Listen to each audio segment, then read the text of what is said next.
মই ইয়াত বহুতভাৱে সঁহাৰি পাইছোঁ।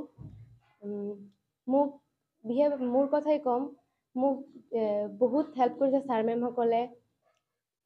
মোৰ সন্মানীয় Purnima ma'am, Rahul sir, Anup sir আৰু কুলদীপ ছাৰ, সিহঁতে মোক বহুতভাৱে হেল্প কৰিছে। মই যদি কিবা এটা কনষ্টেণ্ট যদি কৈছোঁ যে মোৰ এইটো প্ৰব্লেম আছে বা পৰীক্ষাৰ আগত এইটো মোৰ মানে বুজি পোৱা নাই, পৰীক্ষাৰ আগত দিনত ছাৰসকলে মোক কল কৰি বা তেনেকৈ হোৱাটছএপ যোগেও মোক বহুতভাৱে মানে বুজাই দিছে। আৰু যদি কিবা এটা মোৰ কনফিউজন ছাৰসকলক কৈছোঁ, ছাৰসকলে মোক আৰু অতিৰিক্ত তাৰ লগত যিখিনি আৰু যাতে ভালকৈ যাতে পৰীক্ষাত গৈ পাহৰি নাযাওঁ, তাৰ লগত আৰু সংগতি ৰাখি গোটেইখিনি মোক তেনেকৈ বুজাই দিছে। মই ইয়াত টিউশ্যন লৈ মোৰ বহুত উপকাৰ হৈছে আৰু মই নজনা বহুত কথা মই ইয়াৰ পৰা জানিব পাৰিছোঁ।